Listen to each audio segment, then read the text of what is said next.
We've been talking about Moses and, his leadership failure. I kind of want to talk about some stuff I've read this week and just kind of hit on a few things about how we get to a certain place in our life. I want you to start with me in Numbers chapter 14. We're going to read a few verses there, and then we're going to back up and see how we got to Numbers 14, and then we're going to talk about Numbers 14. I know you're saying, good Lord, Marty, you'll never do all that. Are you there? Numbers 14. Okay. Let's just read the first few verses of this.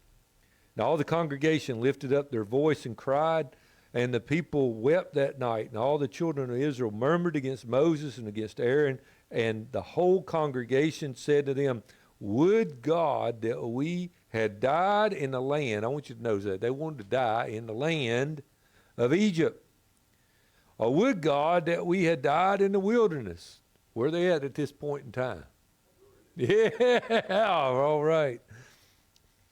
And therefore, or wherefore, had the Lord brought us into this land to fall by the sword, that our wives and our children should be a prey?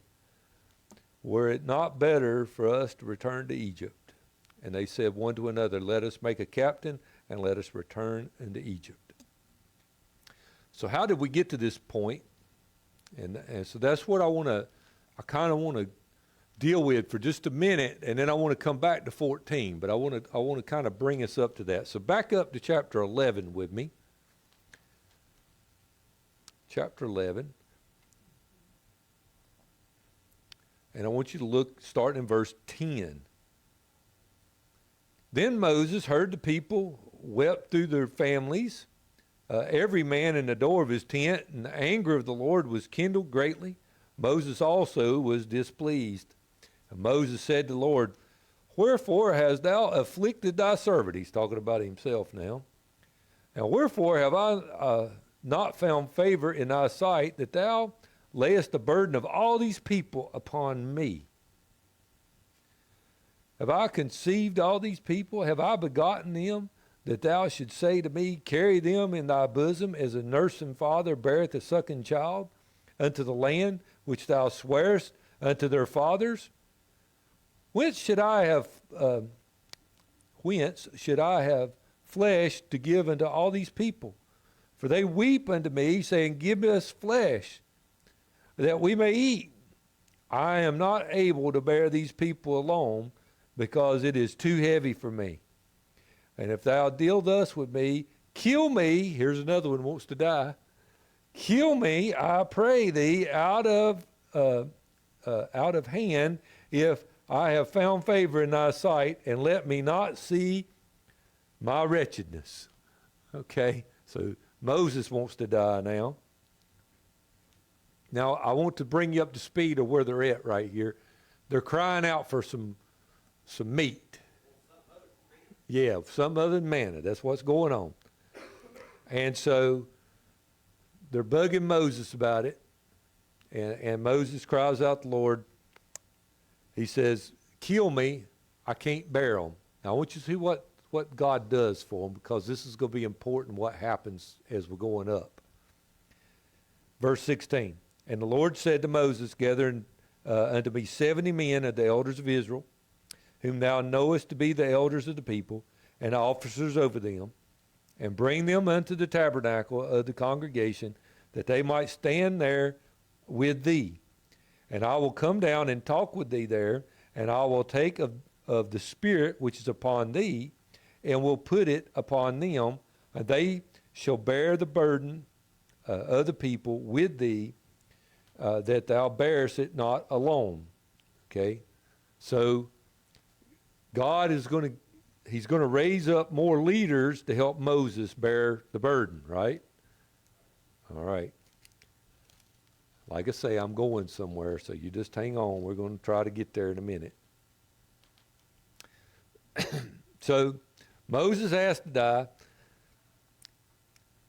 I can't bear the people. God raises up 70 more people. They actually prophesy. We're not going to read all this for lack of time, but they actually prophesy, all of them, and 2 of them inside the camp. And so showing that they've got the Spirit of God upon them. And then verses 31 through 35, God feeds the people with quail. He says, you're not going to eat it a day or two. You're not even going to eat it a week or two. You're going to eat it a whole month. It's going to be coming out your ears and your nostrils. You're going to loathe food after you get through eating all these quail. Okay? And some of them died. God struck them with a plague. Now, I've never have understood that, but he did. The best I can tell you, it was something in their heart that God killed them for. Okay? And so they did. They died. Now, moving up to Numbers 12. Now, what did God do? He raised up leaders to help Moses, right? Look in verse 1 of chapter 12. And Miriam and Aaron. Now, who's Miriam? His sister. And Aaron's his what? Both of them older than him. Okay? Spake against Moses. Everybody's against the boy, you know? Because of the Ethiopian woman who he had married, for he had married an Ethiopian woman. Now, what are they mad about? Huh?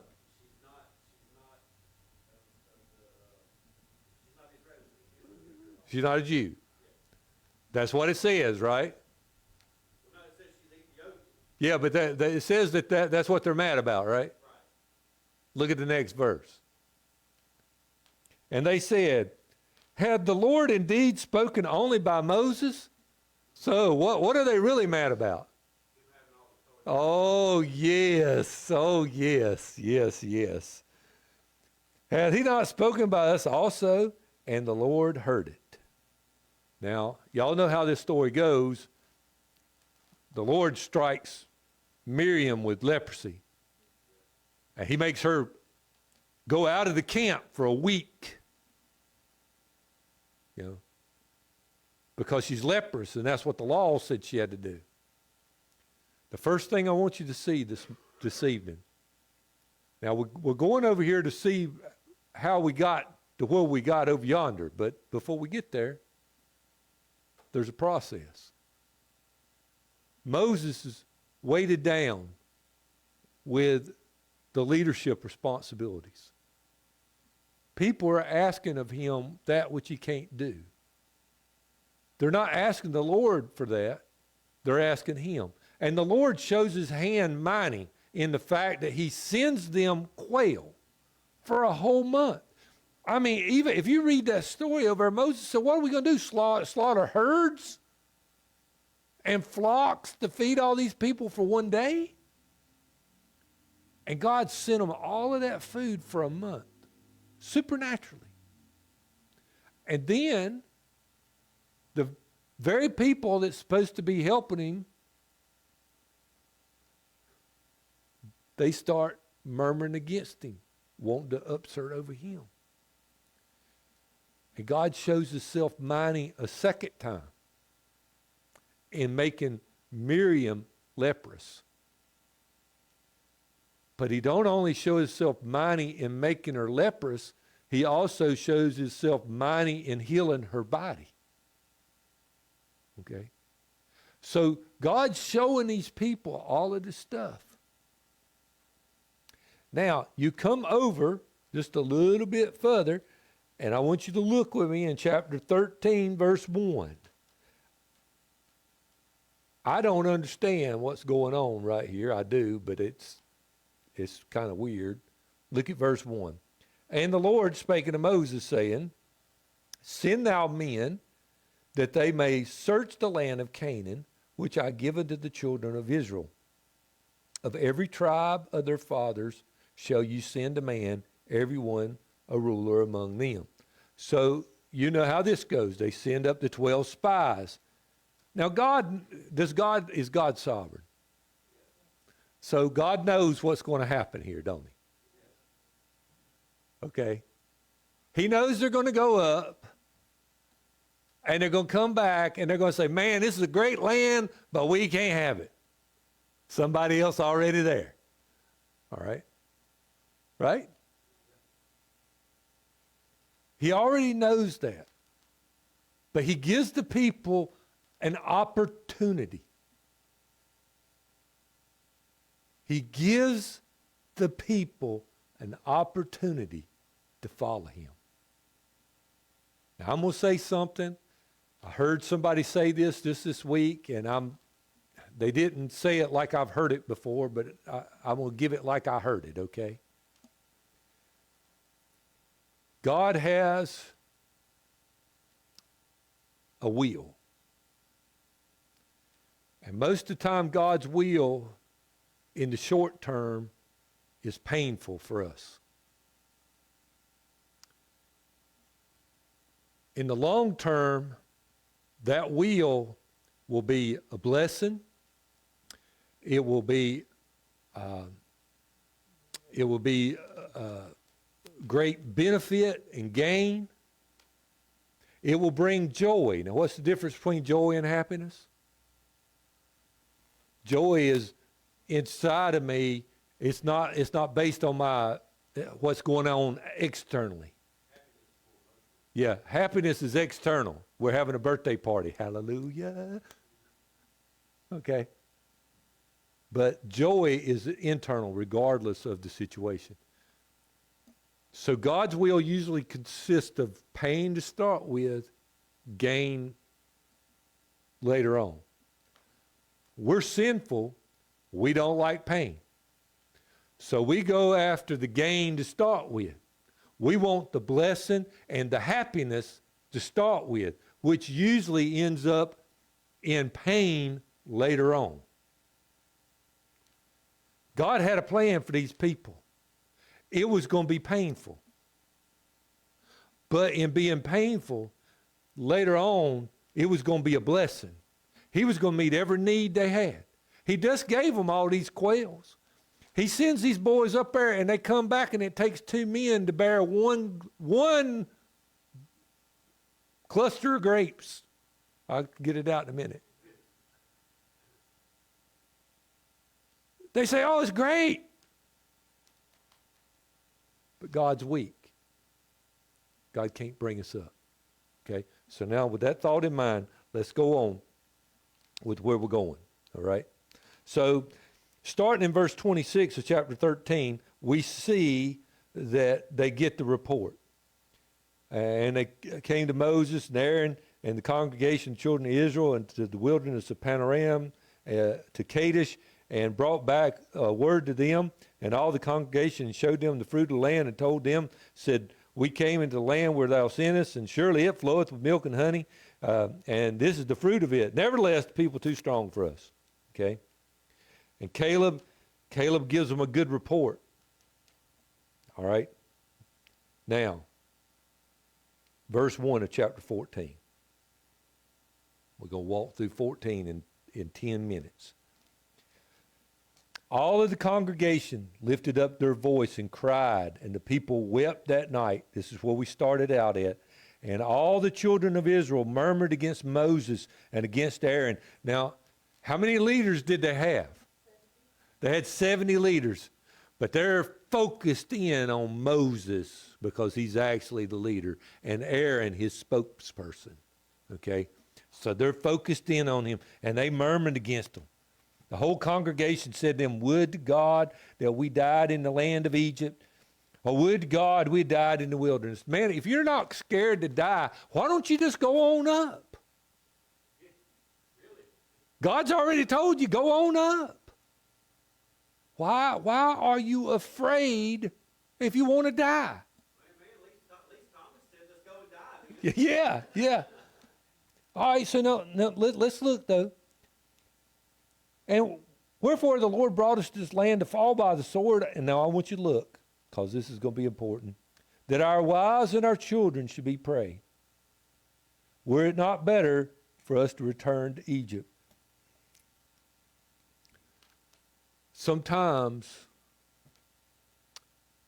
and Marty's guilty of this, we're afraid to trust God because we'll trust him with ourselves. I'll go into bear country with my pocket knife. I can't carry my wife and my kids. God can't take care of them. He can take care of me. You paying attention? Take care of me.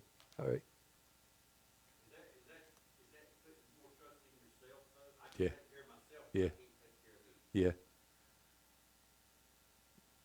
We worry about those that we're in charge of, but we don't worry about ourselves because I can take care of me. There was a couple killed out in Canada, out the west coast of Canada. I can't even think of what the name of the place is now, but camping. They were killed and their dog was killed. And when they found them, the bear was sitting there guarding them because, that was his food supply. And I about bet you, I don't know, nobody see it, but I about bet you that the dog got after the bear and they tried to save the dog. I just about bet you. And because they tell you not to carry a dog up in there where them bears is at because the bear will attack the dogs. But anyway, we worry about our family. We worry about our family to the point where we don't trust God to look after them. And I believe Laramie's right. It's not really that we're trusting God to look after us. We can look after ourselves, but somebody's got to look after them. Somebody's got to look after them. Y'all have heard me tell you this before. God called us to a certain place to go to school, and I didn't mind going to school there. But I was afraid to leave my job that I trusted in. And I was afraid to put my kids up there in that environment where that was at. I was afraid they'd turn out wrong. How you like that for being afraid? The funny thing about it is, until the day I quit my job that I trusted in, God never put me in the ministry. I watched churches with 9 people call people. And I have more experience, more knowledge than the people they called, but I couldn't get a call. Because God was going to make me quit what I was trusted in and trust him. All right? So anyway, let's look at this thing. Verse 5. Then Moses and Aaron fell on their faces before the assembly, the congregation, and children of Israel. Joshua the son of Nun and Caleb the son of Jephunneh, which were them that searched the land, rent their clothes, and they spake unto the company of the children of Israel, saying, the land which we passed through, searched it, is exceedingly good land. If the Lord delight in us, you see that? If the Lord delights in us, then he will bring us into the land and give it to us, a land that floweth with milk and honey. Only do not rebel against the Lord. Neither fear ye the people of the land, for they are bread for us. Their defense is departed from them, and the Lord is with us. Fear them not. That's strong words, man. You wanting to die 5 minutes ago over here in the wilderness. You want to go back to being in chains in Egypt. Let's trust God. Look what God has done so far. Let's trust God. He brought us this far. Let's trust him. But the congregation began to want to stone them. You see that? And the glory of the Lord appeared into the tabernacle of the congregation before the children of Israel. And the Lord said to Moses, how long will this people provoke me? And how long will it be ere that they believe me? For all the signs which I have showed among them. He kept showing himself as great. He kept showing it. I got news for you. God shows himself great each and every day in our lives.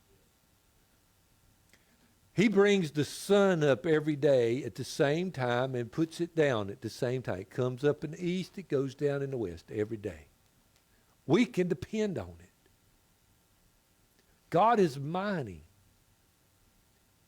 But yet we don't trust him enough to meet our needs. We don't trust him enough to carry us from one thing to the other. We think, as Laramie said, we think we've got to do it ourselves. Look at verse 12. I will smite them with a pestilence and disinherit them, and will make of thee a great nation and mightier than they. Now, I'm going to tell you right here, I believe God is putting his finger on Moses' problem. I said that last week.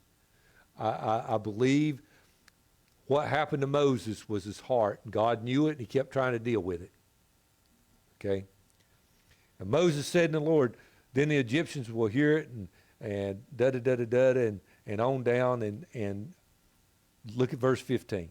Now, if thou kill all these people as one man, then the nations which have heard the fame of thee will speak, saying, because the Lord was not able to bring this people up into the land which he sware unto them, therefore he had slain them in the wilderness.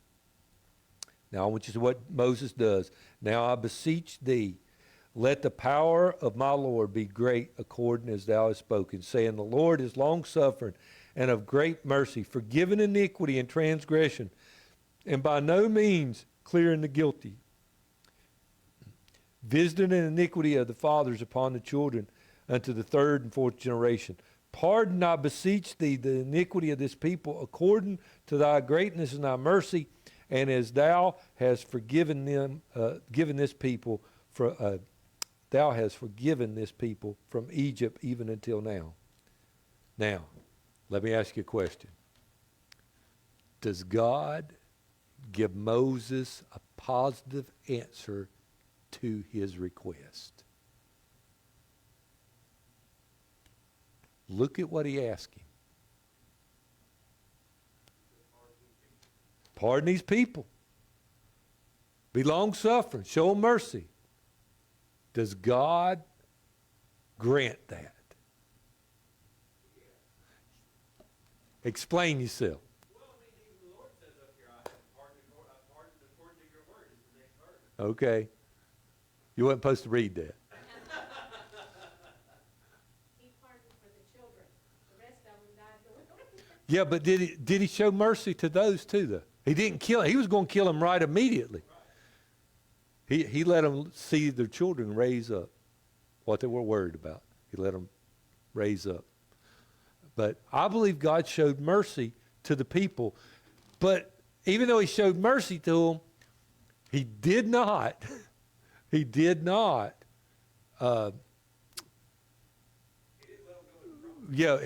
let them go away guiltless. Okay?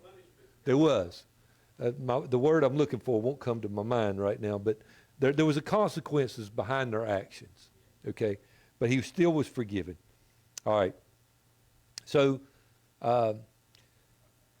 verse 20. And the Lord said, I have pardoned according to thy word. But as truly as I live, all the earth shall be filled with the glory of the Lord. In the new members class, one of the questions that I ask is, what is the purpose of the Bible? And the purpose of the Bible is the glory of God.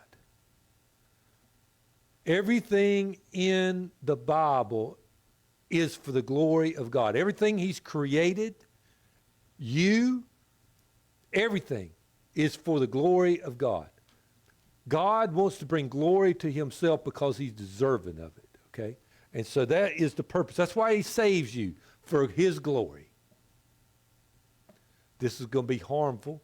But for those that hit hell, it'll be for his glory, because he's holy and he's righteous and he's just. And it would not be holy and righteous and just to let these people accept his son and what his son done, and these ignore it, but still going to let them come on into heaven anyway. You see, that wouldn't be just. Yeah. Yeah. Yeah. Fair. God's not fair. All right. All right.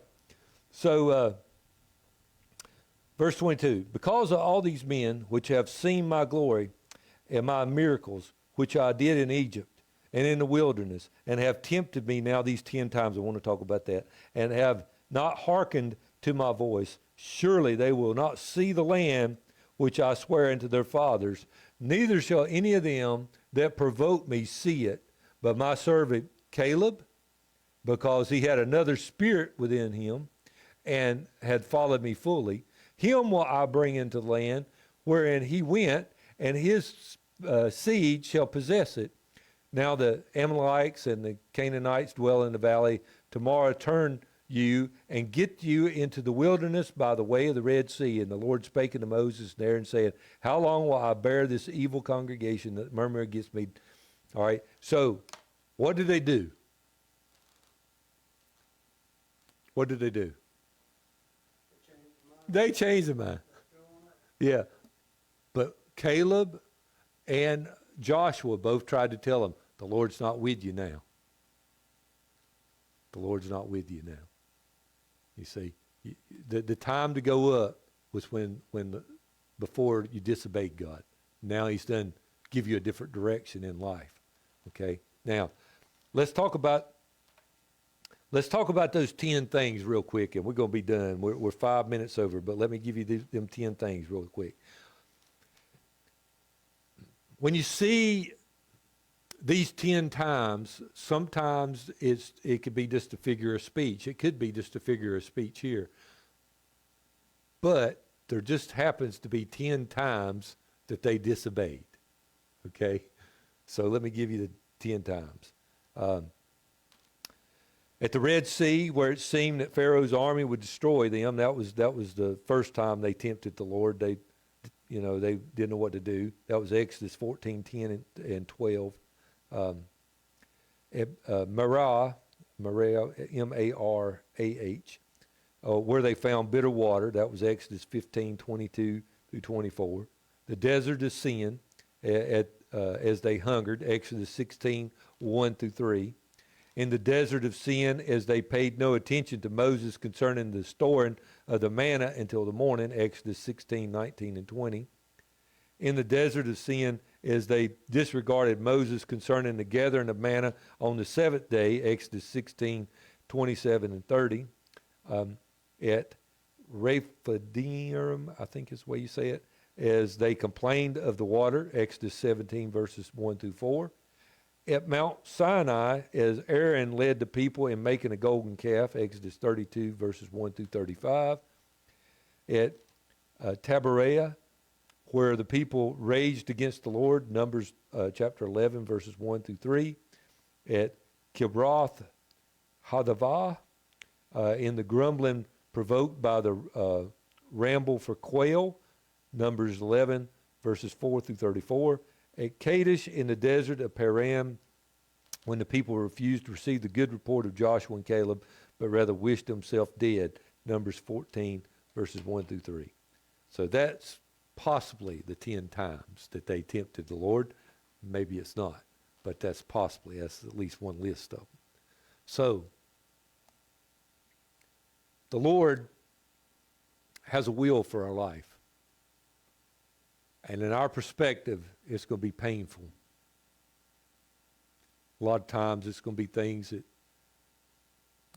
pain in our life a lot of times are things that we're not familiar with. We want the familiar. One of the reasons I want to go back to living in the 70s is because I want the familiar. But I think about that plasma TV sitting there in the house, and I don't really like that black and white one. Tink, tink, tink, 3 channels maybe if the weather's good. Right? We forget about all the bad things. But we want the familiar.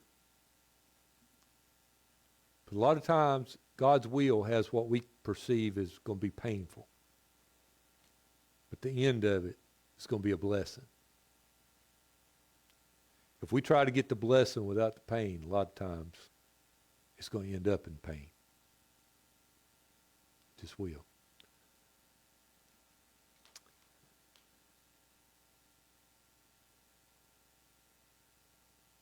Let's use weightlifting for instance. If you lift weights, it's hard work, it hurts, but one day you'll look back and you'll see how strong you are here. There's a lot of people that go around that and they take drugs to get strong right here, but on the backside of it's health issues. Okay? I know, because I know some people that we had a good friend that, actually two good friends that died of steroid use. Okay, so on the backside of it's not good. We try to get around the pain. God's got a will for our life. We've just got to trust him. Even in the stormy, what looks like it's dark and stormy, we've got to trust him. We've got to remember, a lot of times those that are closest to us, they're going to be the ones that's murmuring against us. They'll find some reason to murmur against us. Okay, they just will. Moses, that wife he had. We can prophesy too. You know, had nothing to do with his wife. They just found an occasion against him. Okay? You got to grow thick skin.